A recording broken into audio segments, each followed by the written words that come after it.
پیر کسے کہتے ہیں, یعنی پیر میں کون سی خوبی ہونی چاہیے؟ دیکھو نبی صلی اللہ علیہ وسلم سے کے ہاتھ پہ دو طرح کی بیعت ہوتی تھی. ایک جہاد کی بیعت ہوتی تھی, ایک اصلاح کی بیعت ہوتی تھی. جہاد کی بیعت کا بھی قرآن میں ذکر, اور ایک اعمال کی بیعت. اعمال کی بیعت کیا؟ یا ایھا النبی اذا جاءک المؤمنات یبایعنک, اے نبی جب آپ کے ہاتھ پہ مومن عورتیں آ کے بیعت کریں, الا اللہ یشرکن باللہ شیئا, اعمال پہ بیعت ہو رہی ہے. نمبر ایک, اللہ کے ساتھ شریک نہیں کریں گی, لا یسرقنا, چوری نہیں کریں گی, لا یزنینا, زنا نہیں کریں گی, ولا یاتینا ببہتان یفترینہ بین ایدیہن وارجلہن, کسی پر بہتان نہیں لگائیں گی, ولا یعصینک فی معروف, کسی شرعی حکم میں آپ کی مخالفت نہیں کریں گی, فبایعہن, تو آپ ان کو بیعت کر لیا کریں. تو صحابہ کس سے ہاتھ پہ بیعت ہوتے تھے؟ بولیں, نبی کے ہاتھ پہ. یہ بیعت جہاد کی بھی ہوتی تھی اور اعمال کی بھی ہوتی تھی.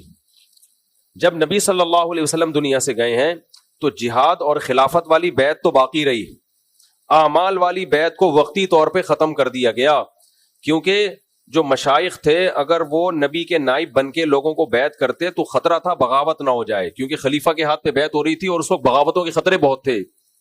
اسلامی حکومت پوری طرح اسٹیبل نہیں ہوئی تھی, تو اس میں خطرہ تھا کہ بھئی بیعت کر رہا ہے, ایسا نہ ہو کل خلافت کا اعلان کر دے. تو لیکن جب اسلامی حکومتیں مضبوط ہو گئیں, یہ خطرہ ختم ہو گیا, تو علماء نے اسی بیعت کے عمل کو دوبارہ زندہ کیا کہ لوگوں سے جہاد پہ یا خلافت پہ بیعت لینا خلیفہ کا کام ہے, حاکم وقت کا کام.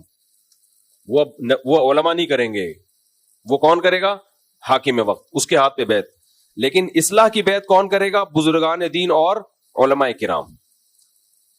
تو یہ سلسلہ اس وقت سے چلتا آ رہا ہے, اب تک امت میں زندہ ہے, کہ علماء پھر وہ اجازت دیتے تھے کہ ہمارے بعد اس کے ہاتھ پہ بیعت کر سکتے ہو. جب ان کو لگتا تھا کہ یہ نیک ہے تو یہ اصلاح بھی کر سکتا ہے, تو اس کے ہاتھ پہ. تو یہ سلسلہ, اس میں فراڈی بھی بہت آئے, 2 نمبر پیر بھی بہت آئے اس میں, لیکن ایسا نہیں ہے کہ سارے ہی غلط ہو گئے. تو یہ سلسلہ اب تک ہے. میں بیعت تھا حضرت مفتی رشید احمد صاحب رحمہ اللہ سے, اگر میں ان سے بیعت نہ ہوتا تو جو ٹوٹی پھوٹی خدمت اللہ دین کی مجھ سے لے رہا ہے, یہ ایک سوال ہی پیدا نہیں ہوتا تھا. خود بھی گمراہ ہوتا, آپ کو بھی گمراہ کر دیتا میں. تو حضرت مفتی رشید احمد صاحب بیعت تھے مولانا عبد الغنی پھول پوری سے, وہ بیعت تھے مولانا شرف علی تھانوی سے, یہ سلسلہ حاجی امداد اللہ مہاجر مکی سے ہوتا ہوتا ہوتا ہوتا بہت پیچھے تک جاتا ہے. تو یہ اس وقت وہاں تک جاتا ہے جب مشائخ نے اس بیعت کے عمل کو زندہ کیا تھا. تو اس کے فائدے بہت ہیں, لیکن بیعت ہونا کس سے, یہ بہت امپورٹنٹ چیز ہے. نمبر 1, اسے پہلے بزرگ سے خلافت ملی ہو, اجازت بیعت ملی ہو. اپنے بارے میں خود نہ کہتا ہو کہ میرے ہاتھ پہ بیعت کرو میں, بلکہ اس کو پہلے جو سلسلہ چلا آ رہا ہے مشائخ کا, ان میں سے کسی سلسلے سے اجازت ملی ہو, یعنی انہوں نے اس پر اعتماد کیا ہو. ایک بات. نمبر 2, اس توحید پرستو مشرک بولو نا. آج کتنے ہمارے پیر کو غیب کا علم ہے, ہمارے پیر کو سب پتہ چل جاتا ہے, پیر کے باپ کو بھی کچھ نہیں پتہ چلتا. پیر بھی میرے اور آپ کی طرح کا انسان ہے, بشر ہے. مشرکین نبی سے آ کے کہتے تھے آپ چشمہ جاری کریں, آپ یہ کریں. آپ نے فرمایا قل سبحان ربی هل كنت الا بشرا رسولا, اللہ ہر عیب سے پاک ہے, وہ سب کچھ کر سکتا ہے. میں نے کب دعویٰ کیا کہ میں خدا ہوں؟ میں بشر ہوں, میں انسان ہوں. تو انسان تھوڑی یہ سب کچھ کر سکتا ہے. وہ کہتے تھے غیب کی باتیں بتائیں. آپ نے فرمایا اگر لو كنت اعلم الغیب لاستكثرت من الخير, مجھے غیب کا پتہ ہوتا مجھے تو کوئی مصیبت ہی نہ پہنچتی. سمجھ میں آ رہی ہے بات کہ نہیں آ رہی؟ تو پیر کیا ہوتا ہے؟ وہ کوئی ہوائی آسمانی مخلوق نہیں ہوتا, وہ میری اور آپ کی طرح کا کیا ہوتا ہے؟ بولتے کیوں نہیں, منہ سے پھوٹتے کیوں نہیں؟ انسان ہوتا ہے, بشر ہوتا ہے, اسے کچھ بھی نہیں پتا ہوتا بیچارے کو. کب کیا ہوگا, مرے گا کب, زندہ کب ہوگا, کیا ہو رہا ہے مارکیٹ میں, اخبار پڑھے گا تو پتا چل جائے گا, اخبار نہیں پڑھے گا تو پتا نہیں چلے گا.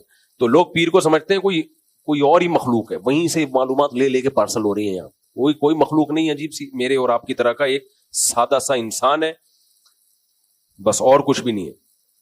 تو نیک ہے, لہذا آپ اس کے ہاتھ پہ کیا ہو رہے ہیں؟ بیعت ہو رہے ہیں. نیک بھی ہے اور مصلح بھی ہے.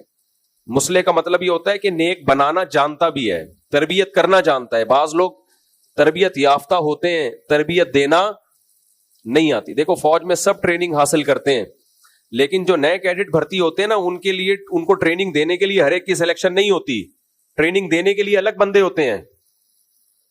سمجھ میں آ رہی ہے بات کہ نہیں آ رہی؟ کتنے لوگ باڈی بلڈر ہوتے ہیں, فزیکل فٹنس بہت اچھی ہوتی ہے, لیکن وہ فزیکل فٹنس کے ٹیچر نہیں ہوتے, وہ ٹیچنگ کے لیے الگ کورسز کرنے پڑتے ہیں. تو یہاں بھی یہی ہے, بہت سے لوگ نیک ہوتے ہیں لیکن وہ لوگوں کو نیک بنانا جانتے نہیں ہیں, لوگوں کی اصلاح کرنے کی ان کو تربیت نہیں ہوتی. تو ایسے آدمی جو نیک بھی ہو, نیک کا مطلب عقیدہ بھی صحیح ہو اور کسی بدعتی نہ ہو, سب سے اہم بات یہ, اس کا ہر عمل کہاں سے ثابت ہو, سنت سے, صحیح حدیث سے ثابت ہونا چاہیے, کسی ایسے عمل پہ نہ ڈال رہا ہو جو سنت کے خلاف ہو. تیسری چیز یہ کہ کبیرہ گناہ پہ اصرار نہ ہو, اصرار علی الکبیرہ کا مرتکب نہ ہو. کبھی کسی سے گناہ ہو گیا, توبہ کی توفیق مل گئی, وہ سب بشر سے, ہر بشر سے ہو سکتا ہے, لیکن اس پہ اصرار نہ ہو. کبیرہ گناہ کا مرتکب ایسا نہ ہو کہ گناہ ہو رہا ہے تو ہوئے ہی چلے جا رہا ہے اور توبہ نہیں کرتا اس سے. تو یہ چند شرطیں جس میں پائی جائیں گی تو اس سے بیعت ہونا جائز ہے. لیکن بیعت کر کے کرنا کیا ہے, شریعت کے معاملات میں اس کی اطاعت کرنی ہے جو تربیت سے متعلق ہے. مسئلہ اس سے نہیں پوچھنا, مسئلہ کس سے پوچھنا ہے, مفتیان کرام سے. سمجھ میں آ رہی ہے بات کہ نہیں آ رہی؟ تو پیر و مرشد آپ کو شرعی مسائل جب بتائے گا جب وہ مفتی ہو. اگر مفتی نہیں ہے تو بس اس سے بولیں کہ میرے اندر یہ برائی ہے, فحش فلمیں دیکھنے کی عادت ہے, میں نشہ کرتا ہوں, ماں باپ کے ساتھ اچھا سلوک نہیں ہے, وغیرہ وغیرہ, یہ برائیاں مجھ سے چھوٹ نہیں رہی ہیں, تو آپ میری تربیت کریں. تو وہ آپ کی تربیت کرے گا تاکہ آپ سے یہ برائیاں چھوٹ جائیں, اور چھوٹتی ہیں برائیاں. اس سے آگے نہیں جانا. حلال حرام کا علم اس سے نہیں لینا. حلال حرام کا علم کس سے لینا ہے بھائی, مفتیان کرام سے, علماء کرام سے. دوسری بات یہ کہ مباح چیزوں میں, مباح سمجھتے ہو یعنی کچھ کام ایسے ہوتے ہیں جو کرنا بھی جائز ہے, نہیں کرنا بھی جائز ہے.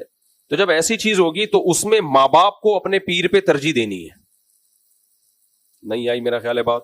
اس کی ایک مثال, ایک بڑے بزرگ تھے, انہوں نے اپنے مرید سے کہا سر منڈاؤ, ٹنڈ کراؤ تم. اب ان کے ماں باپ کو وہ ٹنڈ پسند بولو نہیں تھی.